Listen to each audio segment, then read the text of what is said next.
Assalamu alaikum, everyone.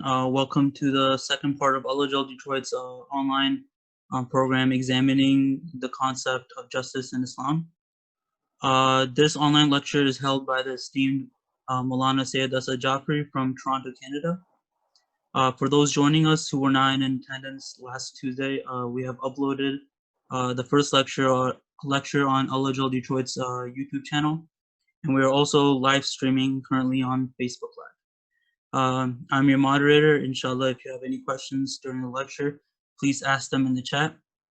The last 15 minutes of this program, there will be a Q&A based on the topic. So at the end, I will ask whatever questions that are in the chat to Syed, and he will answer your questions, inshallah. With that being said, I'd like to give the floor to Maulana with a salawat ala Muhammad wa ali Muhammad. اللهم صل على محمد وعلى محمد وعجل فرجهم. Thank you, Abu Sir. أعوذ بالله من الشيطان الرجيم. بسم الله الرحمن الرحيم. الحمد لله رب العالمين وبه نستعين وهو خير الناصر ومعين وصلى الله على سيدنا محمد وآله الطاهرين. اللهم صل على محمد وآل محمد وعجل فرجهم وعلى بيته الطيبين الطاهرين المعصومين المظلومين لا سيما بقية الله في الأرضين صاحب العصر والزمان خليفة الرحمن إمام الإنس والجان ولعن الله وعداهم أجمعين إلى يوم الدين. أما بعد. السلام عليكم ورحمة الله وبركاته. Inshallah, all of you are doing well in your respective homes, safe, healthy. May Allah protect you. May Allah bless all of you from any sort of physical virus and also of any spiritual ones as well, inshallah. As Abu Zar had mentioned, this is Alhamdulillah week number 2 of our 4-week series on the very important topic of justice in Islam. And given the current climate right now globally and specifically inside the US, with a discussion on social justice, racial divide, prejudice, bigotry, I think it's important that we revisit some major and foundational concepts that we have in the deen on the topic of justice. Naturally, it's a massive topic and one that requires semesters and semesters worth of discussion. But in the 3 weeks that I have left with all of you, including tonight, I thought it would be relevant for me to pick and choose those things that I thought were relevant, given just my discussions, questions that come across my table, etc., etc. Last week, as an introductory discussion, we talked a little bit about the definitions of adala in Islam, the word justice itself. We looked at a very comprehensive discussion. We talked about the various levels of definitions, be it the lexical or the dictionary definition, be it the one that is istilahi, that's used, common. We looked at a very general and a very specific definition with examples. And the very first discussion we had last night that I want to continue a little bit tonight, last week, was the idea that why have the Shias extracted justice to be the root of their madhab and their ideology? Why have all of the attributes of Allah subhanahu wa ta'ala was adalat chosen to be the usul of the madhab, the root of the Shia ideology? Remember, I mentioned last week that there is a difference between usul din and usul madhab. At a strictly fiqhi discussion or a legal discussion in terms of the tenets of the religion and the boundaries of Islam, I had said that the roots of Islam are 3, right? Tawheed, Nabuwat, and Ma'ad. The belief in the oneness of Allah, the uniqueness of Allah, the belief in prophethood, that includes the belief that the Holy Prophet is the last of those prophets, and of course, a belief in the Day of Judgment. Those 3, when believed upon, equate to you being a Muslim. But the usul madhab now further kind of takes that into a little bit of a different level, where now you're considered to be a Shia that belongs to the Shia madhab if you believe in those 3, along with adalat and of course imamat. And the discussion last week was why adalat. We mentioned that one of the prime reasons why adalat was extracted as one of the roots of the ideology was because every other quality of Allah subhanahu wa ta'ala travels through His justice. So His mercy, His forgiveness, His wrath, His knowledge, His wisdom, everything travels through His justice. I want to further along that today, and I'm going to go ahead and share my screen and ensure that we are on the same page here. And as Abuzer mentioned, any questions, of course, you can put them in the chat, and I'll make sure I leave about 10, 15 minutes at the end of the discussion for any questions that may happen. Further, looking at the idea of why justice, why has the Shia school of thought extracted justice as a root of its ideology?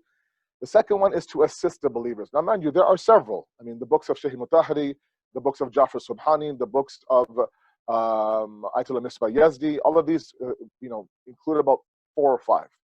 And if this was an extensive 16-week course across the semester, we would go through every single one in great detail. I only have, after tonight, 2 more discussions with you all, and I have so many more things to talk about, including things like, can Allah do injustice? Why is there evil elements inside of us? So, of course, answering the question, did Allah or can Allah create evil?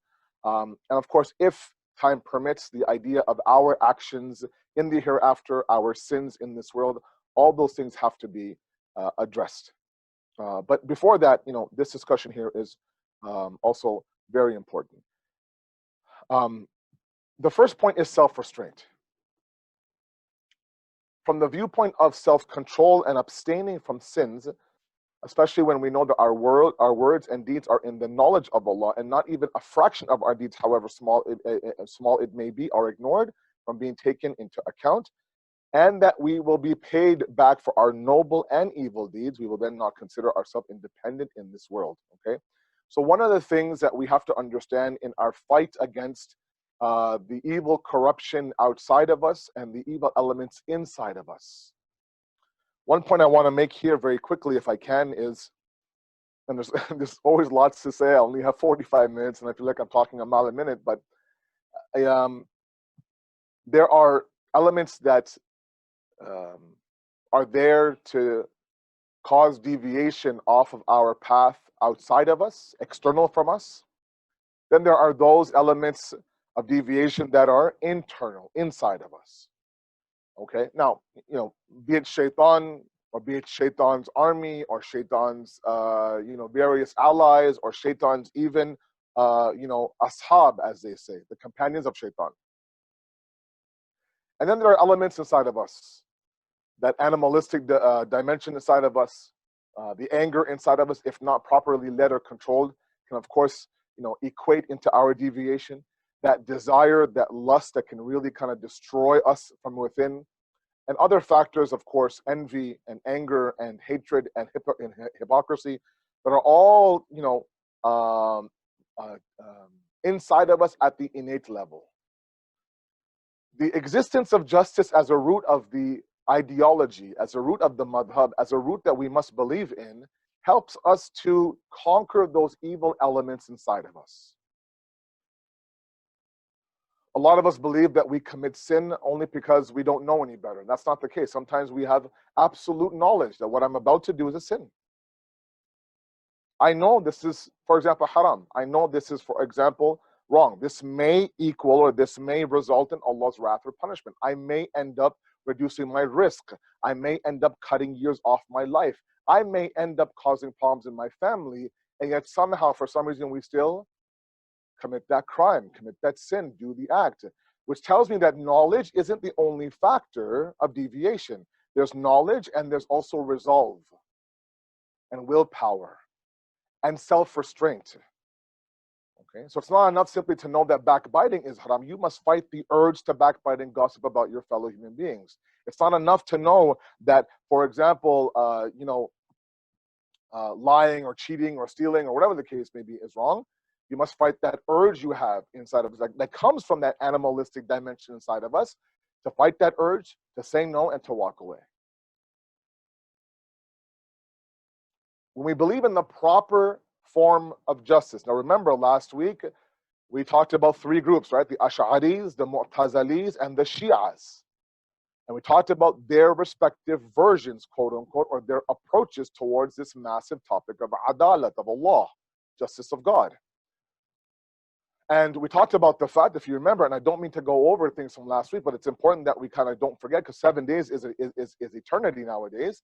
It's important that we understand that the Shias believe that even Allah is bound by absolute truths. And he's not bound by anything outside of him. He's bound by his own qualities of wisdom. So the example I gave you was, can Allah make 2 + 2 = 5? Of course he can. He's qadir. He has all power.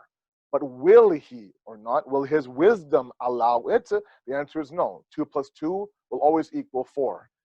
Even if Allah has the ability to do that, he won't. So the example we gave in the Ash'ari understanding of justice was the fact that the Ash'aris believe that even if Allah was to place the Holy Prophet in the depths of hell on the Day of Judgment, we have no right to question, to be confused. We simply accept and move on. The Shias say no, it's not possible for us to believe in a Allah subhanahu wa ta'ala that would do that.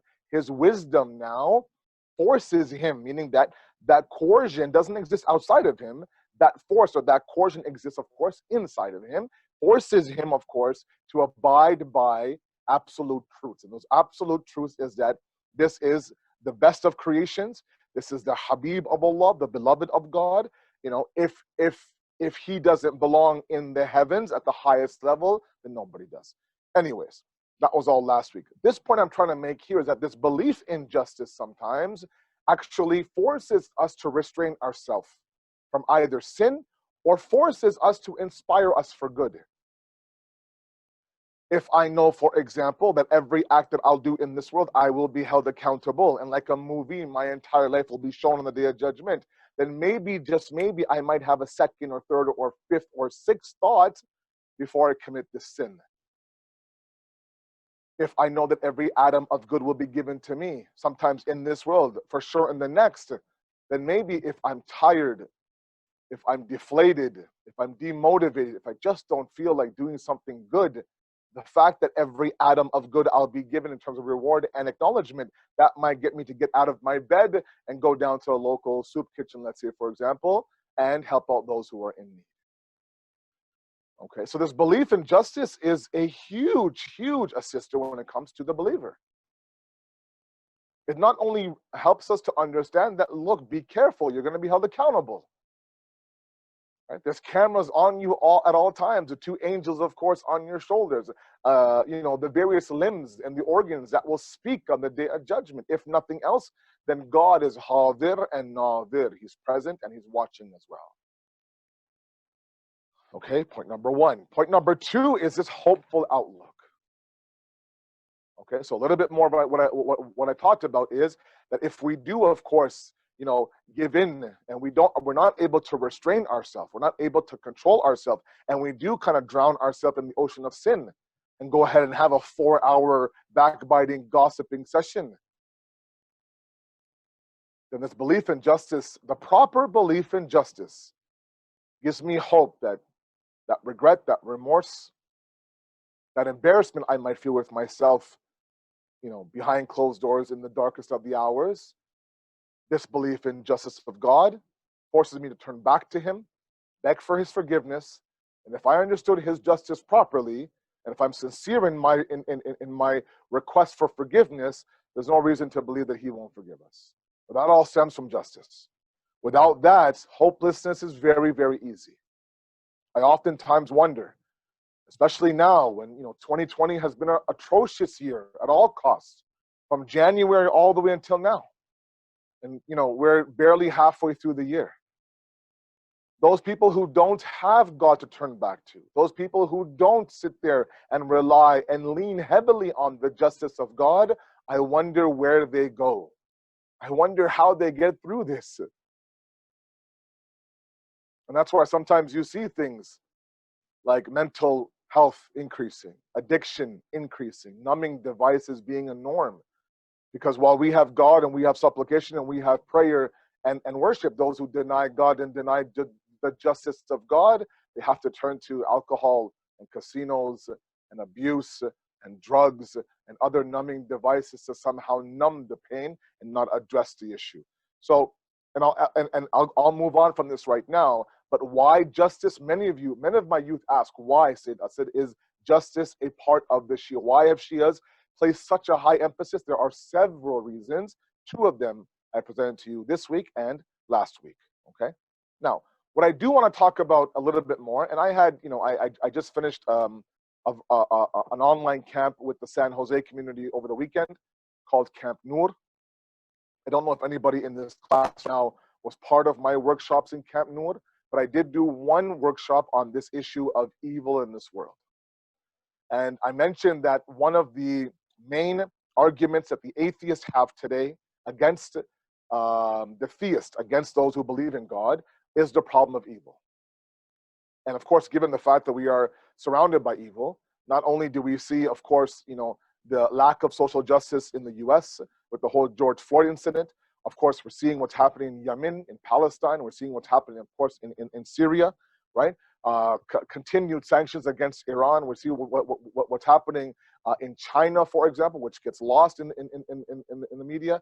We're seeing what's happening, of course, in Nigeria. And there are several other places, Kashmir, other places as well. And of course, the classic question is, if you believe in an omnipotent God, an all-powerful God, then where is he in all this? A lot of your kids I might have that question. It's very tough to see all of this and say, look, God, why aren't you stepping in? Okay. If you don't have that answer or that question answered properly, then God forbid, it might trickle down into an even more destructive question that, wait a second, is it God doing all this? Did God send this pandemic to drop the entire world to its knees? Does God want individuals in Yemen to continue to go through what they're going through? Is it possible that God is all powerful? So this has to be addressed. And what I want to do today is I want to answer a very simple question, because I'll tell you one thing, and this will kind of be a segue for next week as well. The problem with this whole discussion, the very first problem in this whole discussion, is the definition of evil. And I'll go through a little bit more detail in next week's class, but the definition of evil for anybody out there, that keeps fluctuating, right? From philosophers to sociologists to anthropologists to even the religious ones, they all have their own version of what evil is.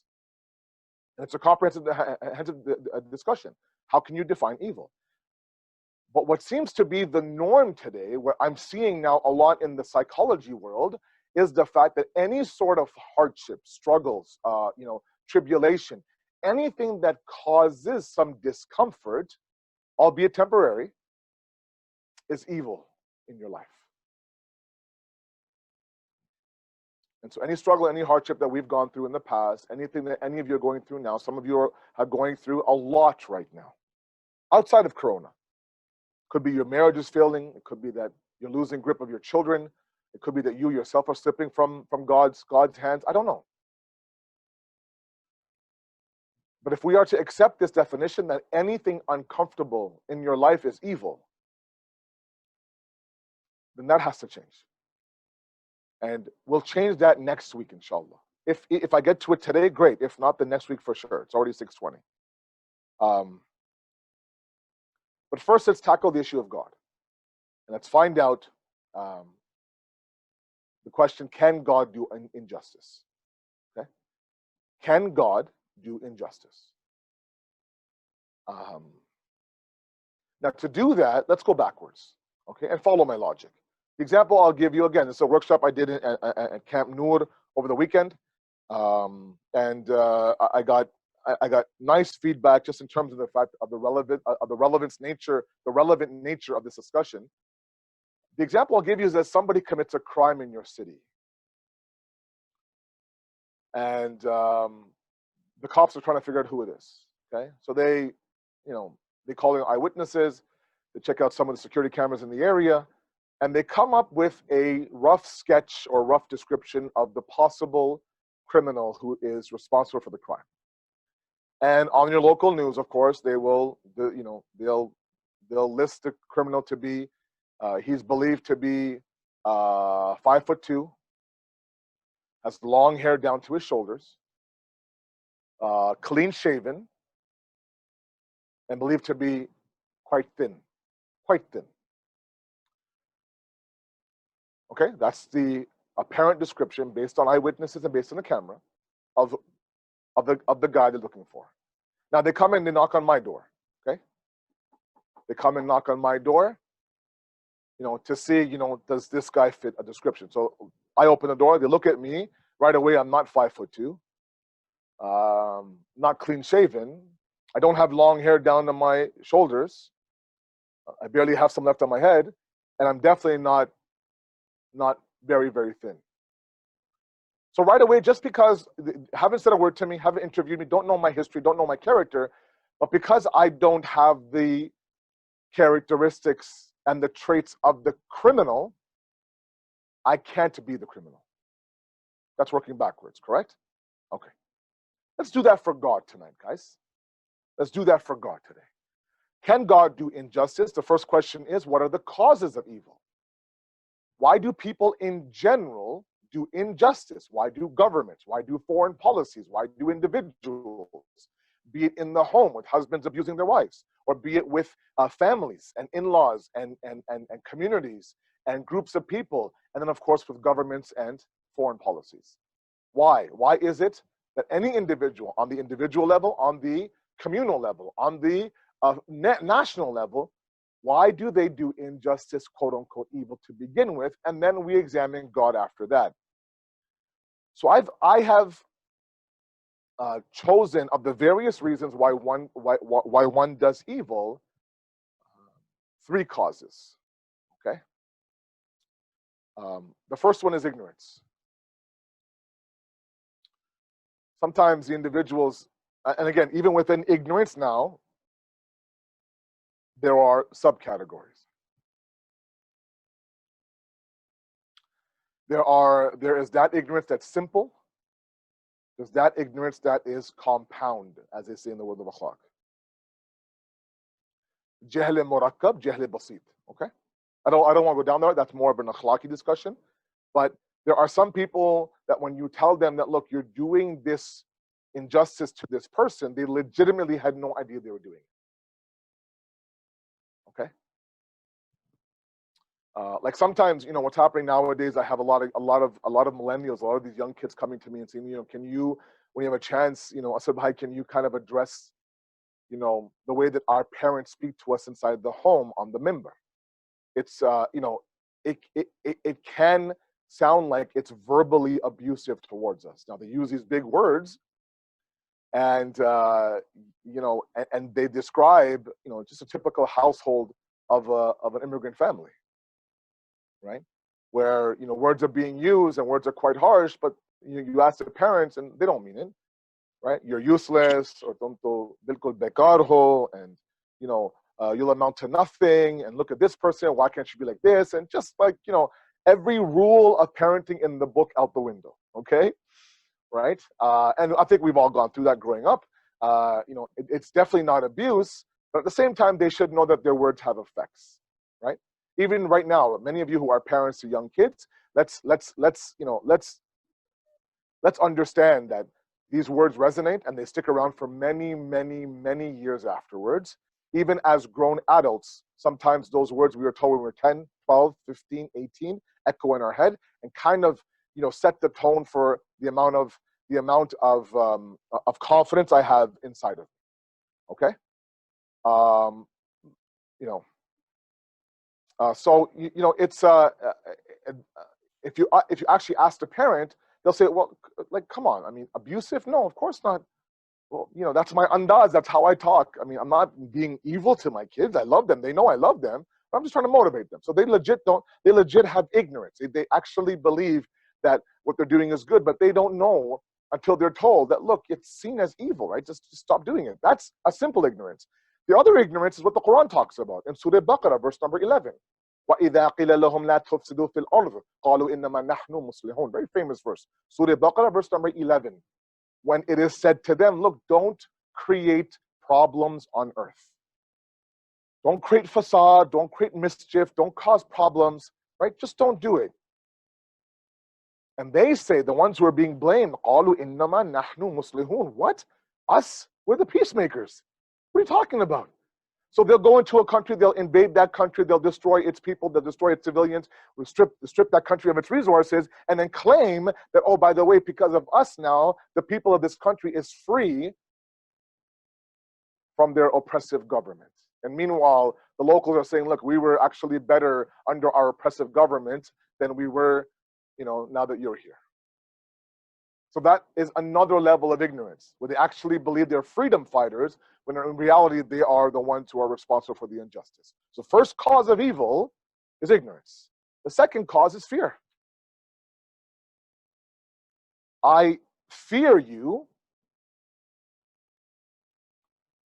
and so in order for me to destroy you, I'm going to do injustice on you. And sometimes injustice to a person just to defeat them is a desperate tactic by an enemy that simply has nothing left but to resort to character assassination, or simply because they know that on the battlefield, at the debate table, on the musalla, they can't beat this individual, so they'll resort to tactics like Muawiyah. Muawiyah is a classic example. Muawiyah introduced a custom that lasted almost a century, 100 years, where any presentation from the pulpit and the minbar, be it a khutbah, a sermon, anything, you have to send la'anat on Amir al-Mu'mineen and his name, and then begin your presentation, right? So that was a man who was fearful of Imam Ali, fearful on the battlefield, he couldn't touch Imam Ali. On the debate table with the aql and the ilm, he couldn't touch Imam Ali. On the musalla, in the kingdom of Allah, couldn't touch Amir al-Mu'mineen. And yet he knew, especially after he became the Khalifa Dhahiri, Imam Ali did, and removing him from Sham as one of the governors, he knew that the tactic is for me to character assassinate Imam Ali. Associate la'an with his name such that people look at him and think about la'anat. Look at him, think about la'anat. And that's my defeat. That's a man who's fearful, comes across like he's powerful, but in reality, he's fearful. And there's so many examples of that, right? So placing sanctions on a country that you're scared of, surrounding that country with various air bases in the Middle East you're afraid of, right? All of that doesn't show that you're a superpower. In fact, you are fearful of the superpower of that country, for example. The second cause is, of course, fear. Okay?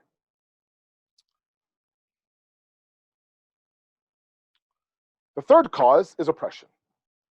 A bully bullies in school because he can or she can.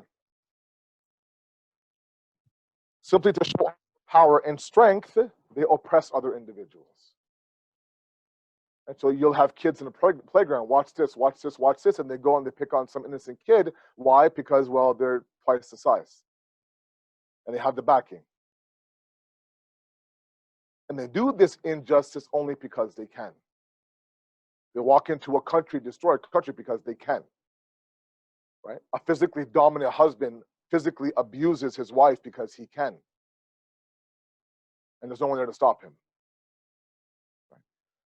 So this is outside of ignorance, outside of fear, right? He's not ignorant. He knows what he's doing. He's not fearful. He's picking on somebody twice his size. He's doing it because he can. Now, you could talk about the fact that maybe, him growing up, he was abused, or, this power trip. But nonetheless, one of the reasons why people do evil on others, or, one nation to one nation, is because they can. To show off their power, they do. The example I'll give you is Fir'aun and Nabi Musa. Very, very quickly, when Musa comes back to Egypt after being given prophethood, confronts Fir'aun, they decide to have a standoff, or I don't know, a battle, let's say, for example, between Musa's magic and the best magicians in Egypt that Fir'aun would vet himself. And when asked to choose any day he wanted to by Fir'aun, Nabi Musa says, I'm going to choose the day of the festival. There was one day in Egypt every single year, one day where the entire of Egypt would come out, and it would be like a bazaar fashion. You know, there would be like shows and there would be like stalls and everybody would come out. It'd be a very festive mood. Musa knew, and Nabi Musa had confidence in his ability, that was the day where everybody was visible, everybody would witness exactly what was going on. And Pharaoh, of course, thought that what better for me to destroy him once and for all in front of every single one of these Egyptians. Well, as you know, Musa's staff became a serpent. That serpent devoured the hundreds of snakes there, right? So I want you to imagine this Colosseum-like thing in Rome. You know, those who have watched the movie The Gladiator, it's like that. You know, every seat is filled, right? Fir'aun is sitting on his diamond and jewel base and ruby gold throne, watching this whole show and tamasha. And you know, these amazing, I think it was 70, the book says 70 magicians come and they throw down their snakes. Nabi Musa hits his staff, the serpent devours the snakes. The magicians, they're on the spot now, except the Lord of Harun and Musa. In front of who? In front of the entirety of Egypt. These were Fir'aun's guys. Fir'aun trained them. Fir'aun brought them in. Fir'aun told them exactly what you're supposed to be doing. And now to watch this spectacle in Fir'aun's eyes, in front of his people, where he was God, Fir'aun thought, I'm losing my influence on my own people. So what does he resort to? He resorts to bloodshed. And the Quran depicts this very gruesome day of bloodshed where he went on a rampage. He would make spectacles out of people in front to make sure that those who were sitting there, his Egyptians, his quote unquote followers, would know that, let's not forget who is the most powerful here, right? I'm still Fir'aun. So the Quran talks about him cutting off the right arm and the left leg of many magicians, tie them up to a tree, and watch them bleed out. Just to show them, don't forget who I am, I'm Fir'aun. I could do this and I did it. Yeah, some can say he was scared. Maybe he was scared. But, the tone of the Quranic verses, the tone of the ahadith in Bahar tell us that, his head switched on. He says, wait a second, I'm not a nobody. I'm Fir'aun. I run this whole area. Let me remind them who I am. Okay? Now, these three are the main. Now, like I said, you can argue with me or humbly debate with me that there are several, and there are several, no doubt. These three are the main ones. So think about anybody, anybody who is a victim to oppression, be it inside their homes, God forbid, or be it inside the communities, or be it inside the extended family, or be it, let's say, a nation in general. And think about those individuals responsible for that injustice. They surely fit one of these three categories, if not more than one. Let's work backwards. Remember the criminal example I gave you. 5'2", clean shaven, long hair, really skinny. Looking at me, you know that this guy didn't commit the crime. Ignorance, fear, oppression. Let's tackle these one by one. Because Allah subhanahu wa ta'ala is all-knowing. He's alim. He's all-knowing, thus there's no ignorance in him. It can't be that he didn't realize that he was doing something wrong. It can't be that even this jahl murakkab is there, this compound ignorance is there. It can't be. He's all-knowing. His ilm is mutlaq, it's unconditional. He's alim, he's alam. He is the most knowledgeable in this universe. Right? He has those mafatihul ghaib, as they say, the keys of the unseen. Those things that can be known, he knows. Those things that you and I don't even know exist, he knows. There's no ignorance in Allah's kingdom. Point number two, fear. Fear of a desperate enemy, fear of someone who's weaker than you, stronger than you, fear of somebody who's double your size. All that doesn't exist with an entity who is qadir mutlaq, who's all powerful. who brought down the likes of Fir'aun at the hands of an Israelites, who destroyed an army of elephants with small pebbles, who allowed an entire nation during Prophet Lut's time to be swallowed by the earth. He's all powerful. Just like there isn't an instant, a smell, a boo of ignorance inside of his kingdom, there isn't an ounce of fear either inside of his kingdom. And when it comes to oppression, obviously, he's adil. He's always just. Right? His justice does not allow him to do oppression even if he can. Remember, this third point has to be understood properly, guys. A bully bullies because he knows he can bully. He gets a thrill out of it. He wants to show his boys, watch what I do to this new freshman on campus. And that, of course, is injustice. Allah subhanahu wa ta'ala doesn't feel the need to do that. Okay? So because Allah is all-knowing, and because Allah is all-powerful, because Allah is always just, thus He cannot do injustice. And now, by the way, let me mention this as well, and then it's a repeat, and I'll be going through this several times with you over and over again, and then I'll open the floor for any questions. And that is that Allah subhanahu wa ta'ala's qualities, and I mentioned this last week, I want to say it one more time. There's a few new people signed in this week, just looking at the list. It's an important point that I constantly make, and I want to make one time again here.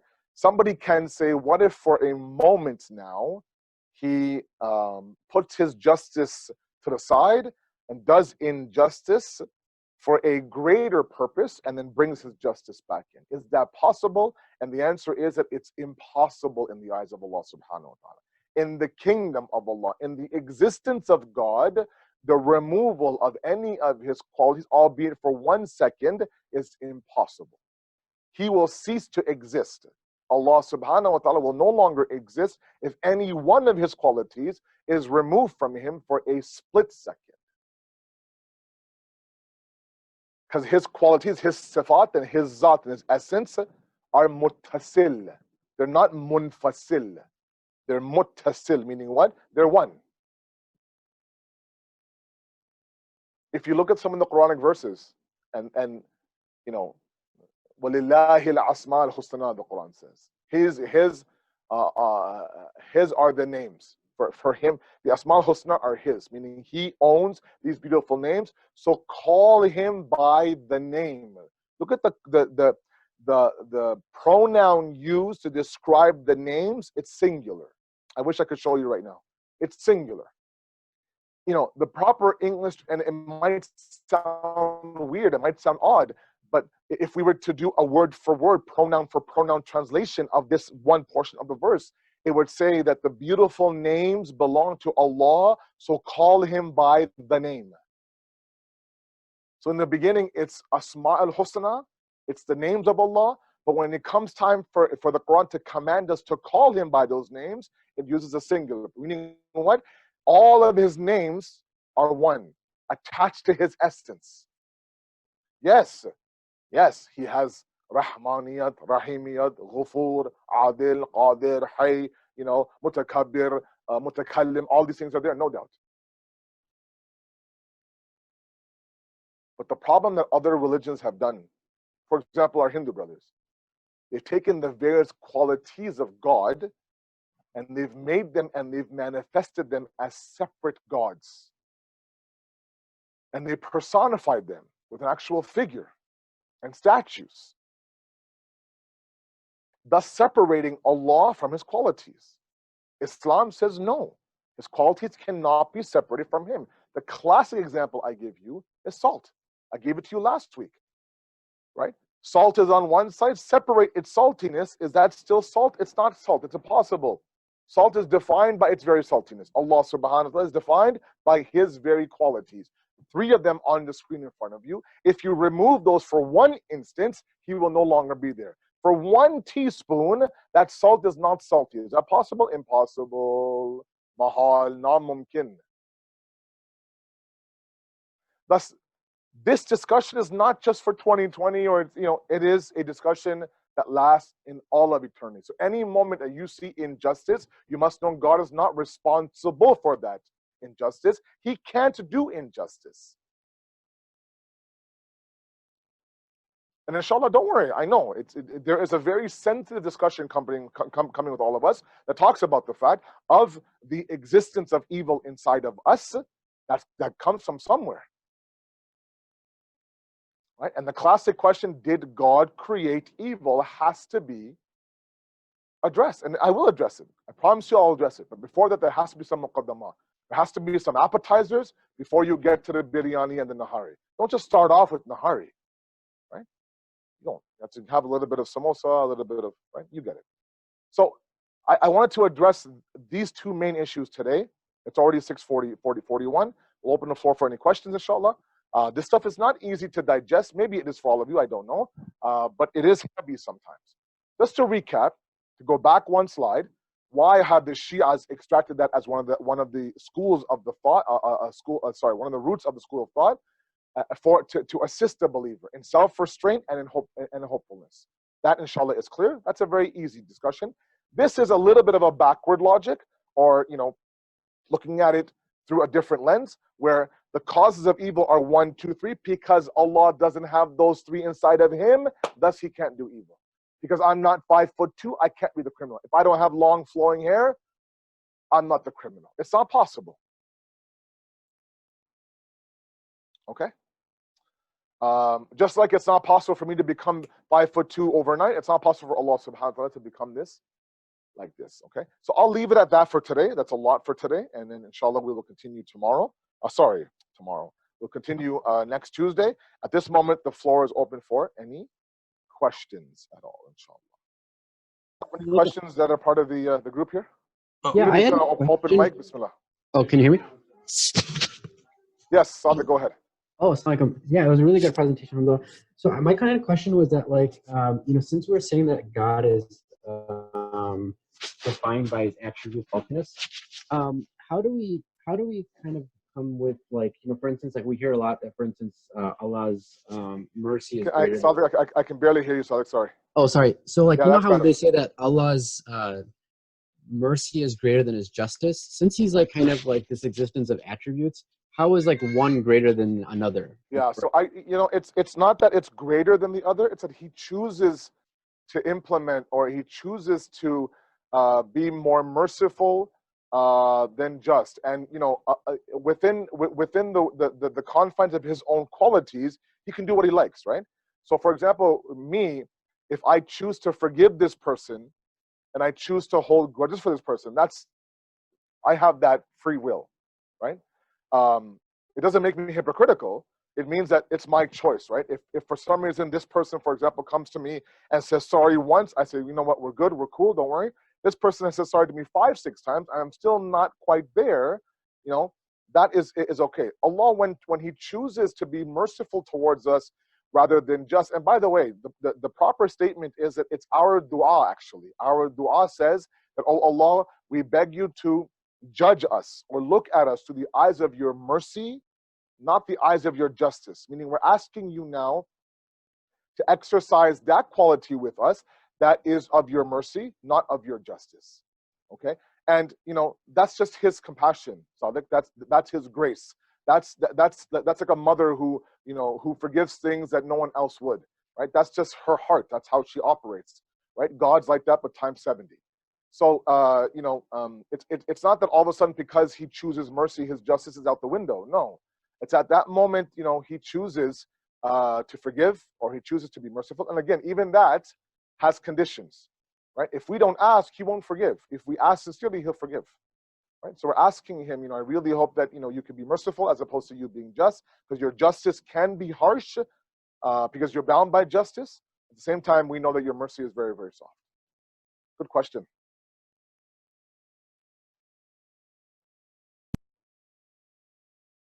Anybody else? You can chat, or you can, even if you want, just unmute yourself and we can have a over mic discussion. That's no problem. We have about 5 minutes left.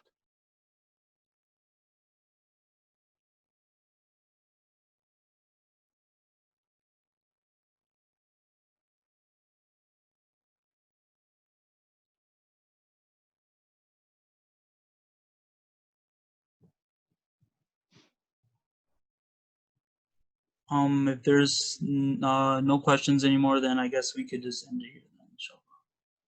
Okay. Nothing in the chat at all? No?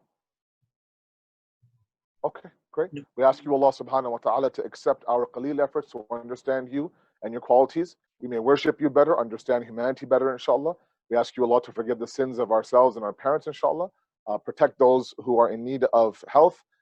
Protect the frontliners in the hospitals and in the other areas as well. And we ask you, Allah, that you allow us to stand beside the Imam when he comes, inshallah. Thank you very much, everyone. We'll see you next Tuesday, inshallah, at 6 p.m. Eastern. Assalamu alaikum wa rahmatullahi wa barakatuh.